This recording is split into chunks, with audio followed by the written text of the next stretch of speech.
The year is 2010, and Europe is not merely experiencing an economic downturn, it is facing an existential crisis. If you had walked through the corridors of power in Brussels, Frankfurt, or Luxembourg during those months, you would have felt it immediately. The air was heavy, almost suffocating, the kind of tension that only appears when the people in charge realize that the foundations they built their world upon are beginning to crack. Newspapers were no longer talking about recessions or market corrections. They were openly asking whether the European project itself was finished. Greece was in flames, not metaphorically, but literally. Athens became a battleground as protests spilled into the streets. The numbers that had long been buried under layers of creative accounting were suddenly exposed: unsustainable debt, chronic deficits, and a state that could no longer finance its own existence. Spain watched helplessly as its housing market disintegrated into dust. Banks once praised as symbols of stability revealed themselves to be financial sinkholes, swallowing capital at an alarming rate. Unemployment surged, especially among the young, creating a lost generation inside what was supposed to be a prosperous union. Italy, a giant of European industry, began to suffocate, not because it lacked factories or workers, but because it could no longer service the massive debt it had accumulated over decades. Each uptick in interest rates brought the country closer to the edge, inch by inch.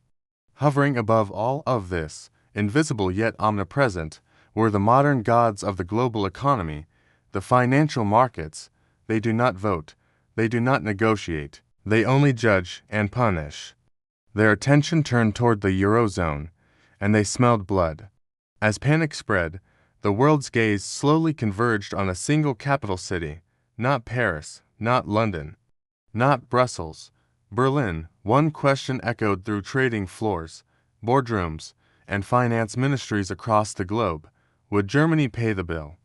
Would the German taxpayer open their wallet to save the euro? Would Germany accept the role of ultimate guarantor for an entire continent? At that precise moment, Germany was no longer just another European nation. It had become the gravitational center of Europe. Germany was the economic engine, the vault where the money was kept, the place everyone had to look toward when the system began to fail. Angela Merkel, though holding no formal title beyond Chancellor, had become the de facto leader of Europe. A single nod from her could calm markets, a single refusal could push entire nations toward bankruptcy. Yet if you pull the camera back just a little farther, toward the western edge of the continent, another major power comes into view. A country that was not collapsing like Greece, not panicking like Spain, not openly on the verge of default like Italy. A country watching events unfold with a mixture of helplessness and deep, historical regret. That country was France. For centuries, France had seen itself as the indispensable nation of Europe. Not always the strongest, not always the richest, but always the center of gravity, the diplomatic brain, the political architect, the country that translated chaos into order. From Versailles to the Congress of Vienna, from the birth of the European coal and steel community to the signing rooms of Brussels, France believed one thing with near religious conviction: Europe moved forward only when France led. And yet, in 2010, Paris found itself in a position that felt not just humiliating, but fundamentally wrong. As emergency summits multiplied and crisis meetings dragged on through the night, the French leadership discovered a terrifying reality. They could not object, they could not threaten, they could not impose conditions, they could only agree. French officials stood shoulder to shoulder with German counterparts, smiling for cameras, endorsing austerity packages they privately despised, measures that clashed directly with France's political culture, its social model, and its understanding of the state's role in the economy. Behind closed doors, resentment simmered. In public, unity was performed. France had been reduced to a junior partner, a passenger seated beside the driver, pretending to help steer while knowing the wheel was firmly in German hands. And this was not merely about pride. France's inability to challenge German demands was structural. The French economy was weaker, Its deficits were larger. Its industrial base had already begun to erode.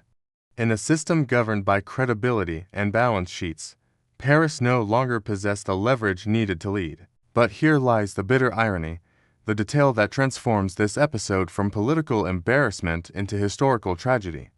France's helplessness was not the result of German aggression. It was not caused by bad luck. It was not imposed from the outside. It was self-inflicted.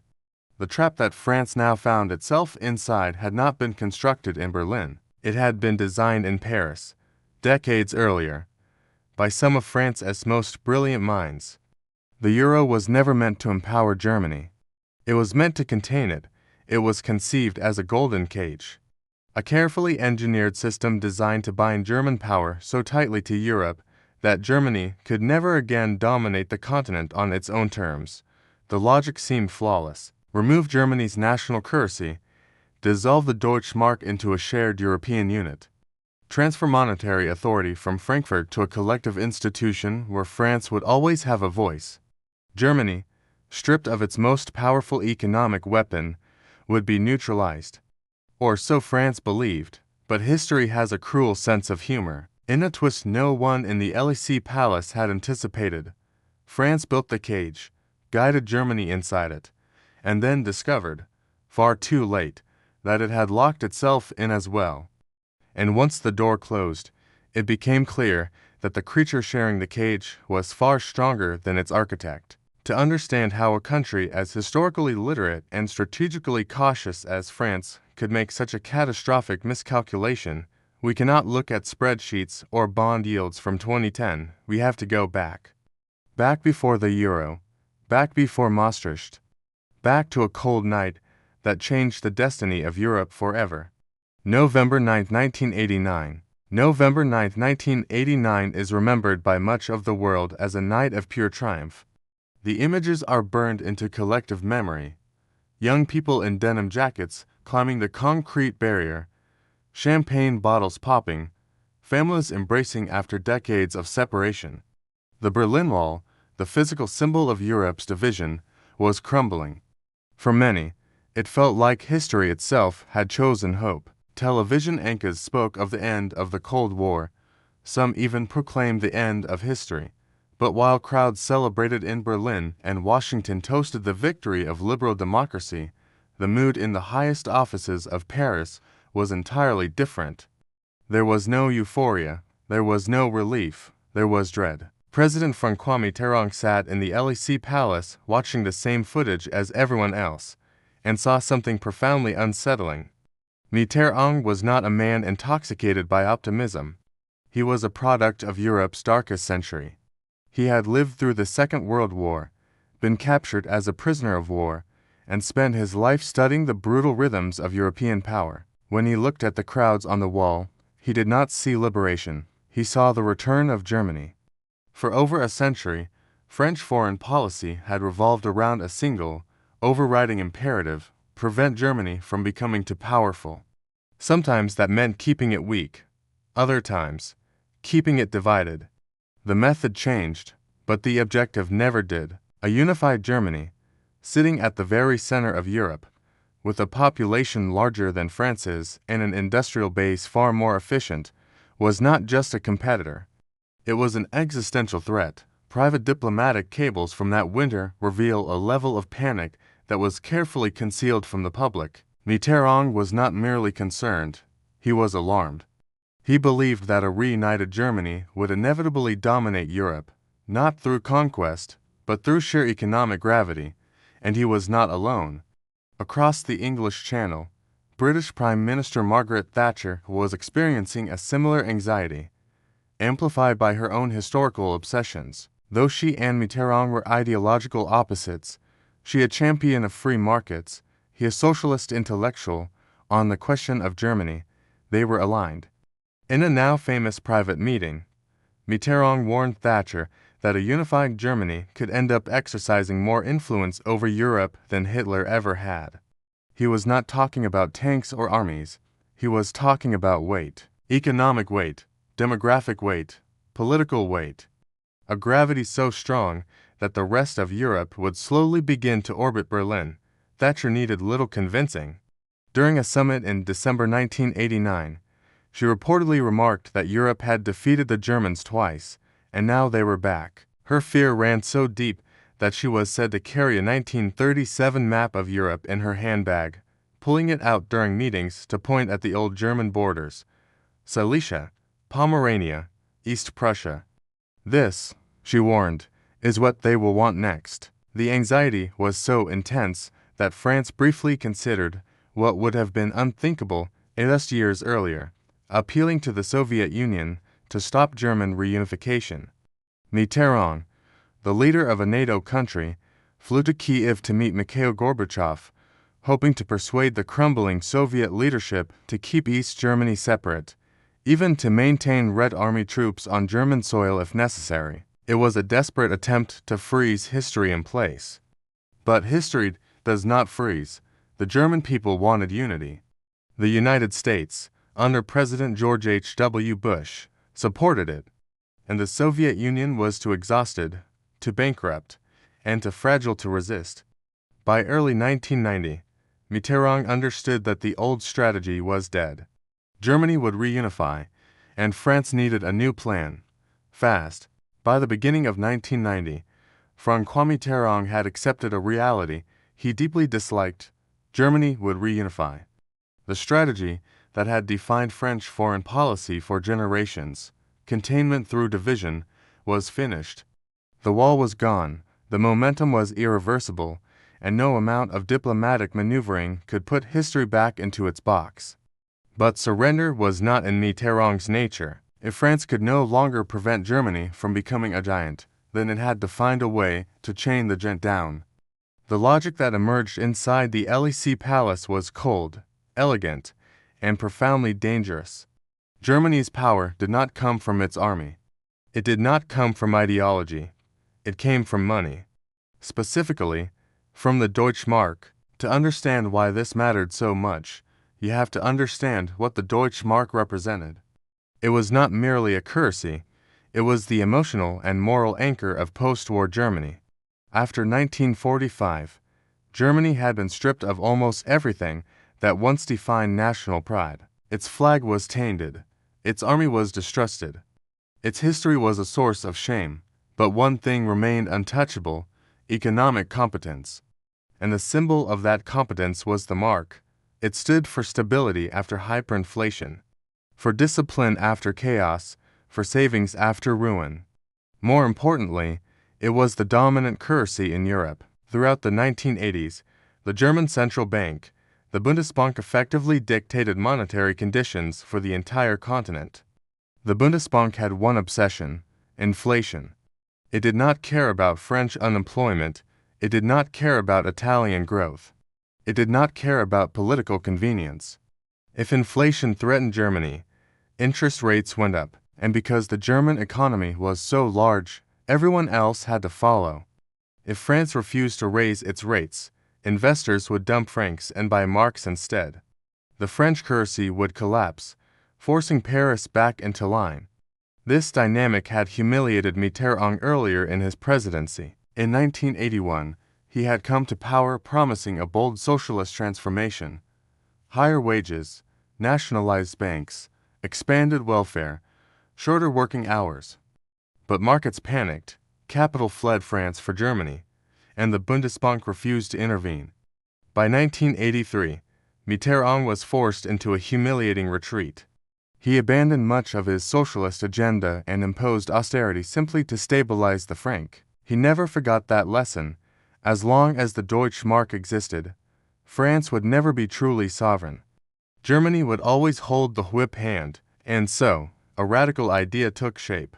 If France could force Germany to give up the mark, to dissolve it into a shared European currency, then monetary power would no longer reside in Frankfurt alone. It would be transferred to a European institution where France would have a permanent seat at the table. German dominance would be diluted. German discipline would be neutralized. German power would be Europeanized. At least, that was the theory. In late 1989 and early 1990, at a series of tense summits, Mitterrand made his move. He signaled, sometimes subtly, sometimes not, that France's support for German reunification was conditional. If Germany wanted a smooth diplomatic path, if it wanted legitimacy rather than obstruction, if it wanted France's blessing rather than its resistance, then Germany would have to pay a price. That price was the Deutsche Mark. Helmut Kohl, the German chancellor, understood exactly what was being asked of him and how explosive it was. Polls showed that nearly 70% of Germans opposed giving up their currency. They trusted the mark. They did not trust a vague European money shared with countries whose fiscal discipline they openly doubted. But Kohl was a man of history before he was a man of economics. Reunification was his once-in-a-lifetime moment, and he knew he could not achieve it against the combined resistance of France and Britain. So he made a decision that would shape Europe for decades. He agreed. Germany would sacrifice the mark on the altar of reunification. But this agreement was not unconditional, and that is the detail France failed to fully understand. Helmut Kohl's agreement to abandon the Deutsche Mark is often remembered as a concession, a symbolic surrender of German economic sovereignty in the name of European unity. In reality, it was something far more calculated. Kohl did not give up the mark blindly, he re-engineered it. From the very beginning, Germany made one thing clear: if there was to be a single European currency, it would not be a political instrument. It would be an economic machine, built to German specifications. Germany's central demand was institutional independence. The new European Central Bank would not answer to presidents or parliaments. It would not be pressured by governments seeking cheap money or electoral relief. It would operate above politics, just as the Bundesbank had. Its mandate would be narrow and absolute: price stability. No dual objectives, no employment targets, no growth mandates. Inflation control would be its sole religion. Just as importantly, the ECB would be forbidden from financing government deficits. It would not print money to rescue states that had overspent. Each government would be responsible for its own fiscal discipline, and then came the symbolism. Germany insisted that the headquarters of this new institution be located not in Paris, not in Brussels, not in any neutral capital, but in Frankfurt, down the street from the old Bundesbank. A physical reminder that while the name had changed, the philosophy had not. On paper, this was a compromise. In reality, it was a quiet victory, but Germany did not stop there. To prevent what it feared most, Southern European governments abusing the euro to finance reckless spending, Germany demanded strict entry conditions. These became known as the Maastricht criteria. Budget deficits could not exceed 3% of GDP. Public debt could not exceed 60% of GDP. The numbers themselves were arbitrary. The 3% rule was famously scribbled by a French official who believed it simply sounded reasonable. But once written down, Germany treated these figures not as guidelines, but as commandments. Rules were rules. France agreed. And this is where arrogance enters the story. The French political elite believed that rules were flexible, that laws could be bent when politics demanded it, that in the end, Europe would be governed through negotiation, not enforcement. Let the Germans write the rule book. The thinking went, we will run the meeting. France assumed that once the euro existed, its diplomatic weight would force the ECB to compromise, to balance economics with politics, discipline with solidarity. This assumption would prove fatal. When the euro officially launched in 1999, the trap did not spring immediately. In fact, for a brief moment, it appeared that France's strategy had worked. Germany struggled. The costs of reunification were enormous. Rebuilding the former East Germany drained public finances. Growth was weak. Unemployment was high. Commentators began referring to Germany as the sick man of Europe. France, by contrast, appeared comfortable. Growth was steady. The social model remained intact. Confidence was high. Inside Paris, quiet satisfaction spread. Germany had been tied down, and now it was paying the price. But Germany does not remain sick for long, and when it moves to recover, it moves ruthlessly. Germany's recovery did not begin with innovation, technology, or exports. It began with pain. In the early 2000s, Germany faced a reality it could no longer ignore. Inside a currency union, it could not devalue. The euro had removed the traditional escape valve. If Germany wanted to regain competitiveness, it would have to do something far more politically dangerous. It would have to devalue itself. The man who carried this burden was not a conservative, but a social democrat, Chancellor Gerhard Schroeder. Between 2003 and 2005, his government pushed through a set of reforms known as Agenda 2010, anchored by the Hartz labor reforms. On paper, they were presented as modernization. In practice, they rewired the German labor market. Unemployment benefits were shortened, welfare was tightened, temporary contracts were expanded, low-wage mini-jobs were legalized and encouraged. But the most important change was psychological. German workers were told, explicitly and repeatedly, that the era of guaranteed security was over. Wage restraint became a patriotic duty. Unions, fearing mass unemployment, accepted agreements that froze or barely increased wages for years. As productivity rose, wages did not follow. This was not an accident, it was the strategy. Inside the Eurozone, this created a silent distortion. German labor became cheaper relative to its neighbors, not because wages fell in absolute terms, but because they stood still while others rose. Unit labor costs diverged. Competitiveness quietly shifted. Exports surged. Factories that had once been under pressure became world-beating again. German goods flooded Europe, and beyond, priced just low enough to dominate without provoking open retaliation, and the euro amplified everything. Because Germany no longer controlled its own currency, the euro's exchange rate reflected the average of the bloc, pulled down by weaker economies. For Germany, this meant an artificially cheap currency relative to its productivity. It was, effectively, a permanent export subsidy. Surpluses exploded. By the mid-2000s, Germany was no longer the sick man of Europe. It was the engine. Budget balances improved. Confidence returned. The country that had supposedly sacrificed the most for European unity now appeared to be its greatest beneficiary. But every surplus has a mirror image. Germany's success required someone else's deficit. And those deficits were accumulating rapidly, not in Germany, but across southern Europe. Cheap German goods displaced local industries. Cheap German capital flowed south through banks.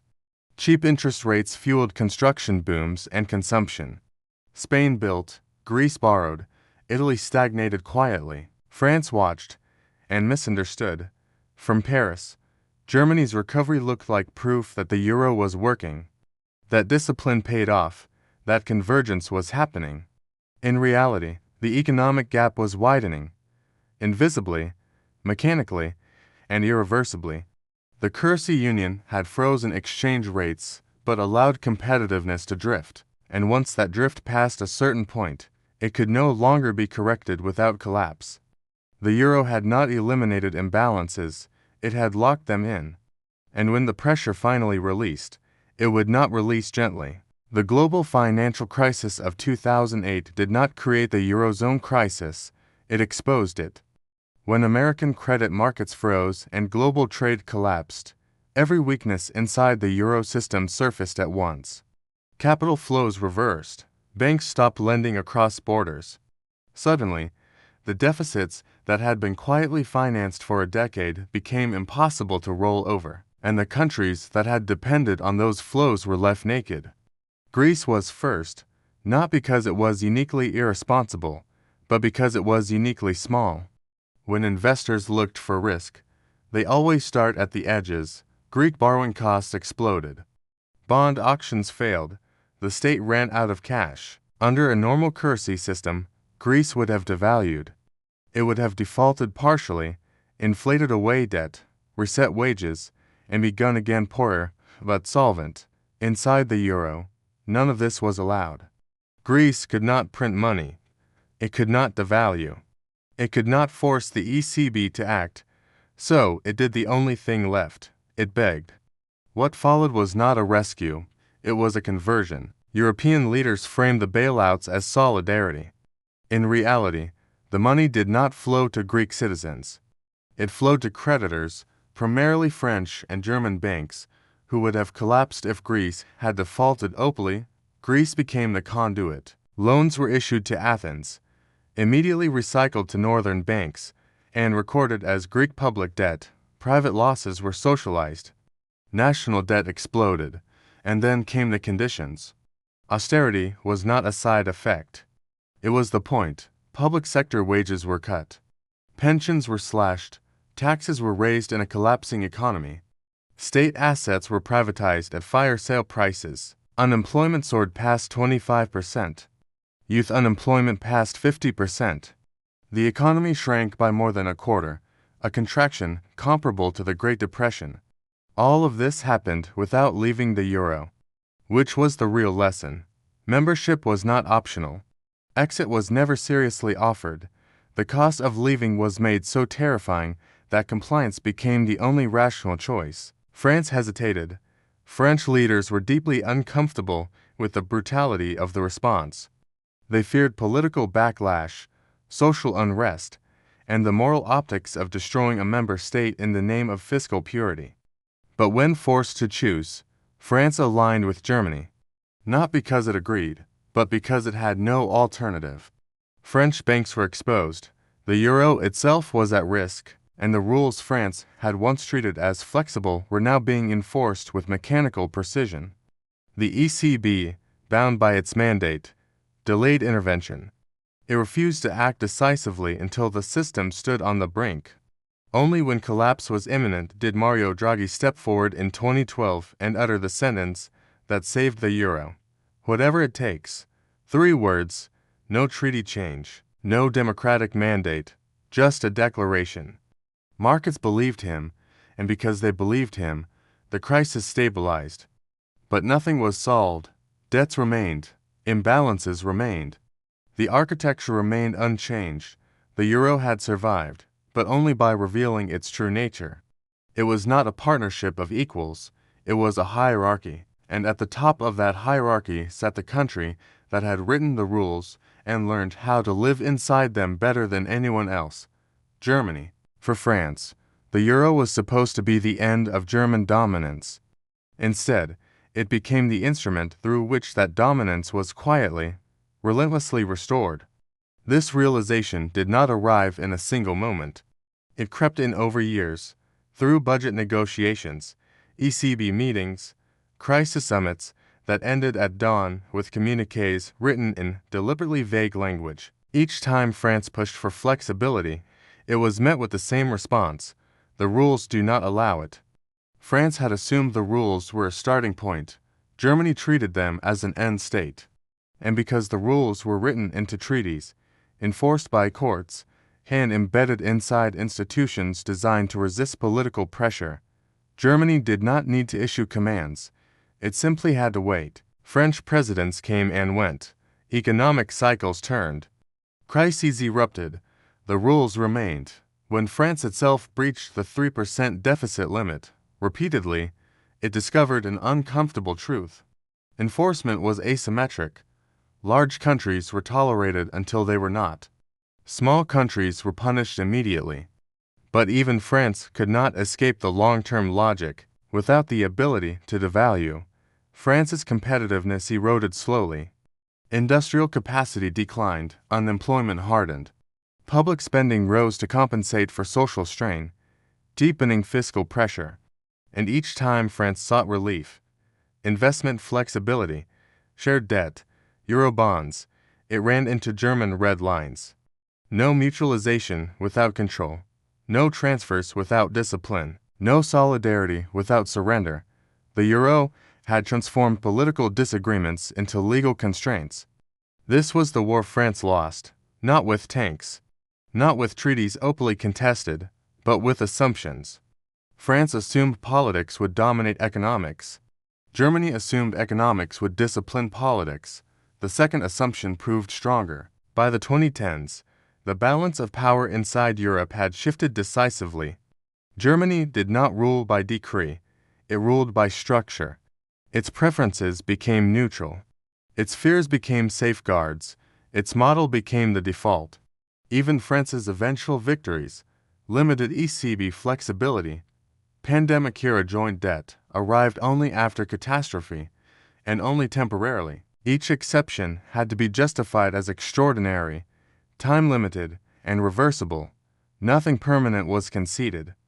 The euro did not unify Europe politically, it unified it technocratically, and technocracy favors those who design the machine.